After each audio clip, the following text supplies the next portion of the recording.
Now, the first main mistake I see people making is that they are completely focused on the tech stuff. And this is logical, this is normal, right? You'd figure that when you want to land a tech job, or in this case a DevOps job, or a job with a focus on infrastructure, you would think that all you need to do is to learn the tech skills and then somehow magically you're going to get a job.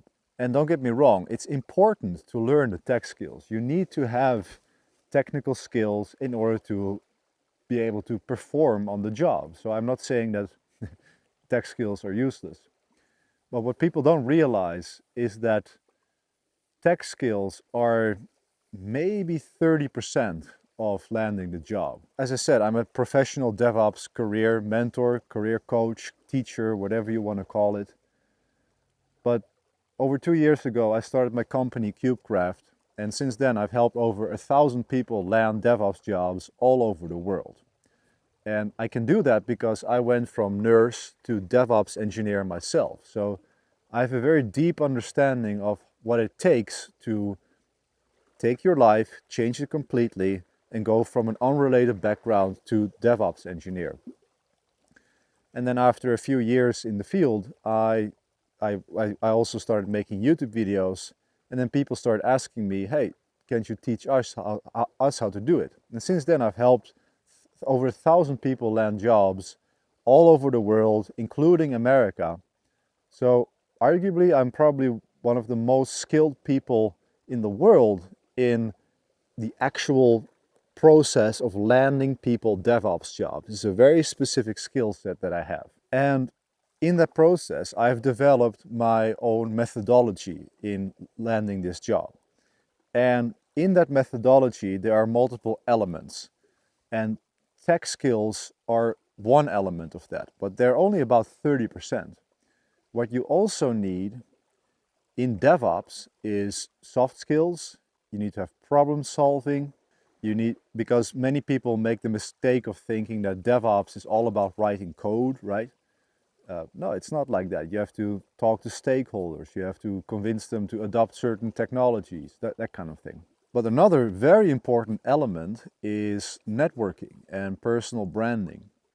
Because if your strategy is to do a few Udemy courses, get a few certs, and then start sending out job applications, you are not going to make it, my friend. I'm sorry, but the hiring game has changed completely.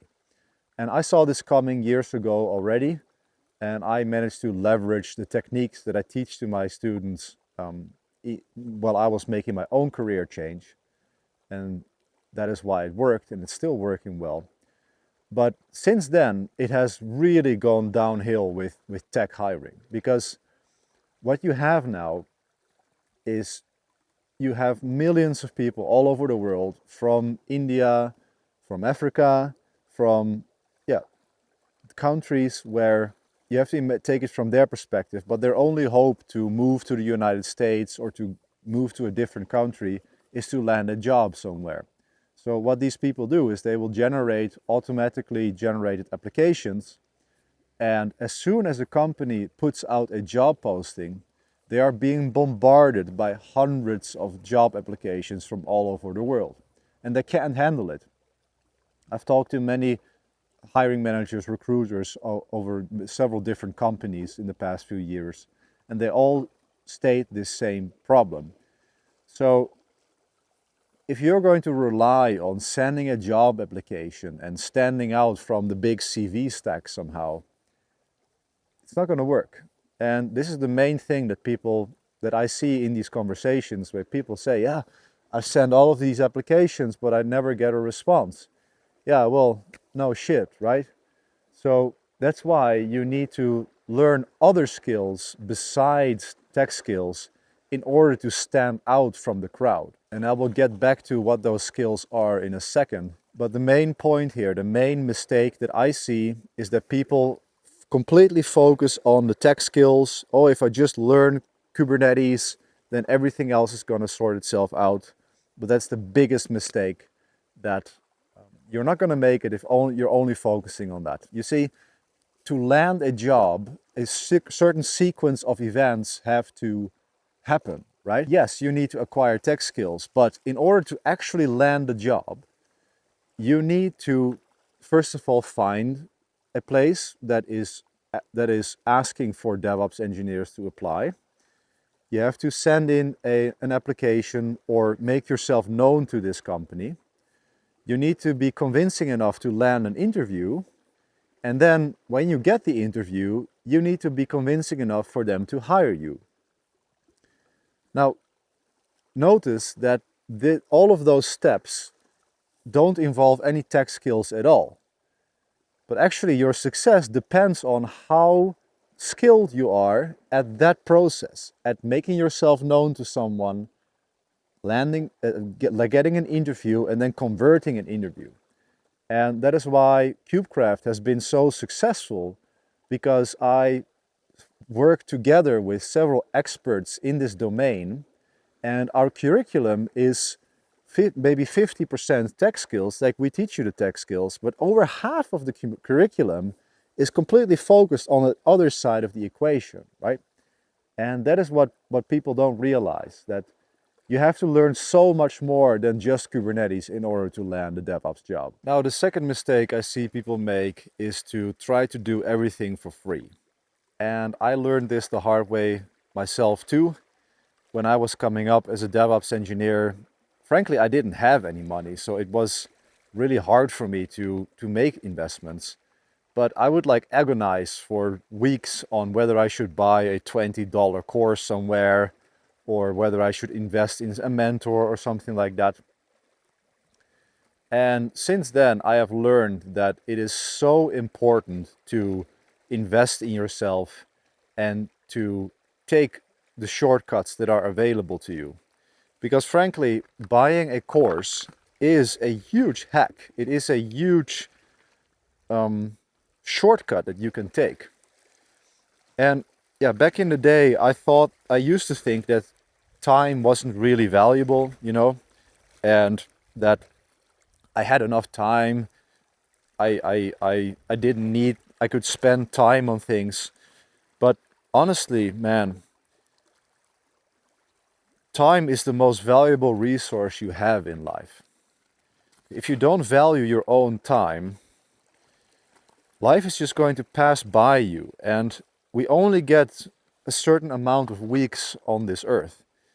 Like, consider that. I think it's like 4,000 weeks that we have in this life. So you have to be very careful with how you are spending those weeks.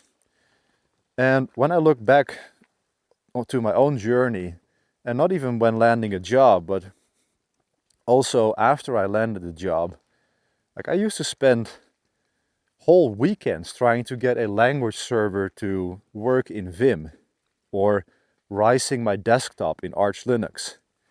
And when I look back to those days, I think, damn, I wish I could go back and tell this person that you're doing it wrong, man. You're wasting your time and you're wasting your life.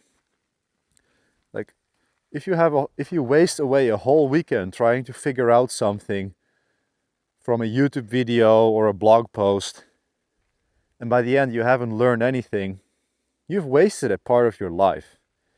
And if you can mitigate that by simply paying $20 to buy a course on something, or investing a few thousand in a mentor, then you're basically buying back your own life, your own time, you know? And I learned this the hard way, especially when I started a business and when I started creating content. One example is that earlier this year, we had an upgrade to my studio. We bought a new camera, and the first thing we did was to buy a course about that camera and to buy a course on how to set up a good view and a good shot. That's why my YouTube videos have gained so much quality in the recent months, because we didn't like spend time to figure all of this out ourselves. No, we have better things to do now. So we buy a course, we pay someone to get their knowledge in a compressed format so that we save time. Like most knowledge, not all, mind you, like there is knowledge that you can only learn from certain teachers and from certain courses. But a lot of knowledge you can get for free on the internet, but it takes you a lot of time to determine whether it's right or wrong, whether it's actually correct, whether you're learning the right thing or focusing on the right thing, you know? And these days with AI, there's an even bigger problem where people think they can learn everything with AI. But in my own experience, AI rarely actually gives you the right answer or the right area to focus on. It is trained on free knowledge. So if you are like, it's only trained on the knowledge that's available for free to you, to the AI model training, right? So the actual stuff that is gated, that is usually reserved for paying clients or something like that, the actual good stuff, that is not available publicly on the internet. So all you get is the stuff that's available for free. So yeah, for example, when you ask AI about YouTube videos or title strategies or something like that, all it has is like publicly available blog posts and YouTube posts about this topic. Well, I have since invested tens of thousands of dollars in business mentorship, and I can tell you that the content that is on these free blog posts is very different from what you would get from actually investing in someone, buying a course, buying a program. Because when you do that, what you get is someone has had to go through a long and painful process to acquire this knowledge, right? Someone needs to figure it out. And that can take weeks, months to do that. Like for my own example, it took me multiple years to figure out how I could actually land a DevOps job without any previous experience. But after years of struggle, I finally figured out a system that worked. And now I teach that to students, and like it just works like a charm. Every single week we are landing jobs, and we've been doing a summer sprint recently. I mean, I have about 30 people joining it, and every week we are landing 10, 20 interviews cumulatively. Like the people who do the work, it actually truly works. But this is not available for free on the internet. You won't see how all of this works in a free blog post, you know? So if you buy a course or a program, you simply buy all of those hours that person has put into solving this problem, and you get access to that instantly. So whenever you have a problem or a goal, then find an expert in that area and pay that person to help you, because this way you can get weeks, hours, months back in your life. And that is time is the most valuable resource we have. You know, I don't want to spend my time anymore figuring out things by myself. I don't have time for that anymore. Like I would much rather be out here taking a swim or going for a nice hike up in those mountains you see there. I'd rather spend my time doing that rather than asking ChatGPT and being led around in circles and scrounging the internet for free blog posts, and maybe this one is going to get me closer to my goal.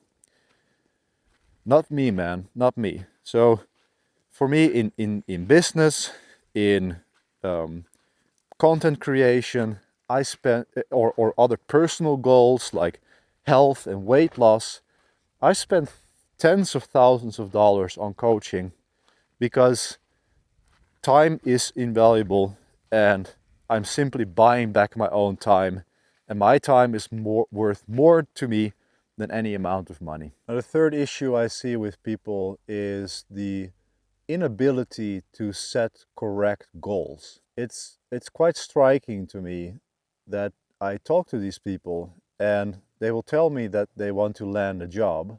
But then when I then ask them, what are you actually working on and what are your daily actions? It is vaguely aligned with that goal, but in reality, it's not the most optimal path and they're not doing the right things. And this problem has two elements. The first one is being inappropriate goal setting itself, but the second thing is putting that goal in the right direction. So let me explain that. These two elements, they're related, but they're very different. Like the direction that you need to go in, it's very important that you know exactly, like if you have a destination, there are always multiple paths toward that destination, right? And you have many choices there. You have many paths you can choose. And figuring out what the right path is, the straightest path towards that goal, is actually a very important skill, but it's also something that you cannot necessarily figure out on your own. And I'll share more on that later. It depends on the person's background, the person's previous experience, the person's suitability and ability to learn certain technologies faster than others. It really is important to take all of these things into account when selecting the thing to focus on right now. Likewise, like one unconventional thing that I do with my private DevOps students is that before any tech stuff, before we even touch Linux, the first thing we do is to actually learn how to study, right? And it surprises me that I personally went through life, I went through university, but no one ever actually really taught me how to study. So when I was working as a nurse and I set myself the goal of becoming a DevOps engineer, I realized that I had an extreme amount of knowledge to acquire. And I had an extreme amount of things to learn. So the first thing I did, and this kind of shows that I have an engineering mind to begin with, but I went back and I thought, well, maybe I should make that process as efficient and optimal as possible before I even start this learning journey. So this is what I do with my students as well. So before we even touch the command line, let's first get you set up with a note-taking system. Let's teach you how to set goals properly. And let's make sure that you're actually heading in the right direction. Yes, it might be tempting to think, oh, I want a DevOps job, so what I need to learn is Linux, and I'm going to start with that. Well, in many cases, the first assignment that I give to my students is actually, let's take a step back and actually learn how to learn. How to actually process all of this information that you are learning, and how can we utilize that to our benefit. So that's an example of, even though the goal might be obvious, to reach that goal, the path towards that goal is not always obvious. And the other side of all of this is the actual formation or formulation of the goal. So when you specify the goal, what is it that you are actually writing down? Are you even writing it down, right? So when someone comes to me and says, and I ask them, what is your goal? They say, oh, to land a DevOps job. I say, okay, well, that is a very big thing. What needs to happen for you to land that DevOps job? Well, then they will say, well, I need to learn Kubernetes. Well, learn Kubernetes is not a good goal statement either, because what does learning Kubernetes even mean? How do you know that you are finished with this, right? So if you, for example, then have a goal stated like, I want to learn how to run a web application on Kubernetes following the best practices of the industry, now this is already a much more specific goal. And then there are more elements to this of how are you then going to track progress to this. And yeah, this is what I teach in KubeCraft. I think it's about 4 hours of just goal setting alone, making sure that you are actually able to formulate these goals properly and how to keep yourself accountable to these. And people tell me every day that this has changed their life. So that is a very important skill that I see lacking in so many people, because you need to be able to formulate the goal and identify the right path, but also the right path or the right direction, right? So in the example, in order to learn DevOps, let's first begin with how do you process that information.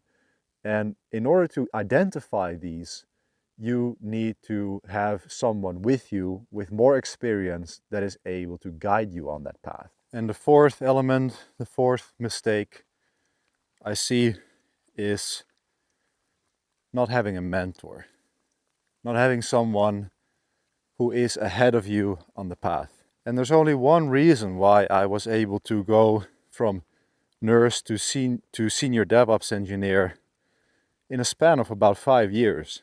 Like, it went really fast. But that only happened because I had good mentors on the path who were willing to teach me in the beginning of my career, and later by investments that I made in myself in both time and money to get me ahead further, quicker. Now, I cannot overstate the value of having someone in your life who is able to look at your situation, who is aware of your goals, and who is then able to point the right direction out to you. Because there are many different ways to roam. There are always multiple alternatives and multiple routes you can take. But you need someone who is more experienced than you to point that out. Because very often you simply don't have the capability and clarity of mind of identifying that. Another car passing by. So mentorship can come in many different forms. Very often you can maybe find someone around you who is willing to help you for free. Sometimes you will have to find someone and pay them for their expertise. That is often what I do when I want to learn something. But to be completely honest to you, it took me almost my whole life to actually learn this, because I always saw it as a sign of weakness to ask for help. I was always very independent. I moved to Norway when I was 21 years old. I completely established myself here without any money. I never asked my parents or anyone for money. They didn't have any money I could ask for either, so there's that. But I was always very self-reliant and independent. And for me, the breakthrough was when I'm a drug addict. I'm still an addict, but I've been sober for 8 years now. And I had been trying to quit drugs for years and years. And I would make it like 1 month, 3 months, and then always I would just return to the drugs. There was a moment in my life where I just was so fed up with it and I needed to get out of it. And then instead of trying to fix it all on my own, finally in that moment while I was lying in bed, my whole body just in excruciating pain with all of these effects that you get, like the withdrawal symptoms. And I was just in bed and my whole being was consumed with, I just want to have another shot. I want to have something else. And in that moment, something somehow arose in me saying that, Misha, you need to ask for help. So I did. I took up the phone. I reached out. And 8 years later, I am now a successful engineer, business owner with 8 years of sobriety. But that only happened because I asked for help. And that took me almost 30 years to realize that it's okay to ask for help. And it is good to ask for help. You'll realize that when you have, maybe you have a family member or a friend who is already working in the industry, you realize that people actually enjoy mentoring people. It's a very enjoyable experience to share knowledge if the mentee, the person who's receiving the mentorship, is respectful of the person's time and is actually listening to what the person says. So don't try to figure all of this out on your own. Find someone to help you. Now, if you don't have anyone around you, or you don't know where to find a mentor or anything like that, there are some details below this video where you can find out how you can maybe become one of my students. And just want to mention that, like, I'm out here in Norway. I've been touring around with this van for over 40 days now. And for this week, I rented this little cabin, and I'm just working on the road remotely, living the dream life, you know. And I know that so many of you who are watching this also want this life. So the last thing I will say to you is that if you see me out here and you think, oh, that would be nice if I could live like that and work remotely, then it's only going to happen if you really take action towards this, right? And I'm not saying this because I want you to buy my stuff or to become my student. Like, that is not what it's about. It's about actually making that switch in your mind, because so many people will watch this and think, oh, I want that, but they don't actually really want it because they're not taking the action towards it. I don't care if you join KubeCraft or not. It's not about that to me. In fact, we are getting too many customers, and I'm going to have to limit the signups again very soon, and we're going to be raising the prices. So, like, I'm good. We're doing really good. We're landing jobs every single week. So I don't really care if you join me or not. If you do want to do that, then the links are down below. But if you go somewhere else, like I don't know, I'm not aware of anyone who has such a large track record of actual landed jobs and interviews with those people. But if you find someone else, if you find someone who is presenting themselves as a DevOps mentor, just be very careful and see what their results are. Do they actually have verified people who landed jobs? That's the most important. Like, there's plenty of people who can sell you some sort of AI-generated course curriculum, but do they actually have a proven system that works when it's repeated? That is what I built in KubeCraft. It's an end-to-end system that has everything in it. It has 30% tech skills, as I mentioned in the beginning of the video, but we cover all of the other stuff that you actually need to know as well. So if you're interested, check it out below. I don't really care if you do or not. I'm doing good. My students are doing good. But if you really want to land that DevOps job, I don't care which action you take, but you have to start taking action. Don't trick yourself into thinking, oh, I really want it, and then you just go back to doing whatever it was that you're doing. You have to take action in order to do it. Now I'm going to go inside, make myself some lunch. Thank you so much for watching, and see you in the next video.